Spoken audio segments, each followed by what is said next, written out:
तर मी त्याची हेल्प केली. हाय, मी आकांक्षा, आणखी हा आहे माझ्या स्टोरीचा सेकंड एपिसोड.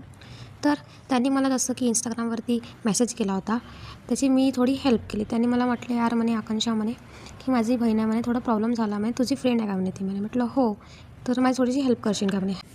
तर त्यांनी मला त्याचा व्हॉट्सअप नंबर दिला. आणखी आम्ही व्हॉट्सअप नंबरवर आलो. तर मग त्यांनी म्हटलं की तिला मेसेज कर. मी सर्व केलं. त्यांनी जे जे म्हटलं ते केलं. मी त्याची हेल्प केली.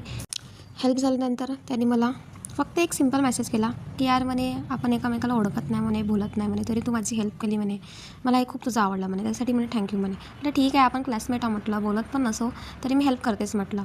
अशा करता करता मग आम्ही रोज बोलायचो व्हॉट्सअपवर. तर एका दिवशी असं झालं, तो मला डायरेक्टली येऊन बोलला की तू आज मला का बरं मेसेज नाही केला. तर मी म्हटलं का बरं, मी तुला रोज मेसेज केलाच पाहिजे का. तर तो म्हणे तसं नाही म्हणे, पण का बरं नाही केला म्हणे. म्हटलं असंच. तर त्यांनी रिप्लाय दिला. तो बोलला, अगं म्हणे तुझं बोलणं नाही झालं ना म्हणे, मला चिडचिड होते म्हणे. म्हटलं का बरं, चिडचिड तुला का बरं होते. त्यांनी तर ती गोष्ट सांगितली नाही आणि तीच गोष्ट तिकडे त्यांनी फिरवली. इथेच आमचं बोलणं म्हणजे आम्ही स्टॉप केला. मग त्यांनी रात्री मेसेज केला की यार बोर होत आहे.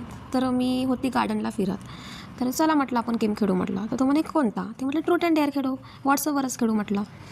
ठीक आहे म्हणे. तर अशा प्रकारे आम्ही गेम खेळलो. आणखी समोर काय झालं हे बघण्यासाठी आपण एपिसोड 3 बघू.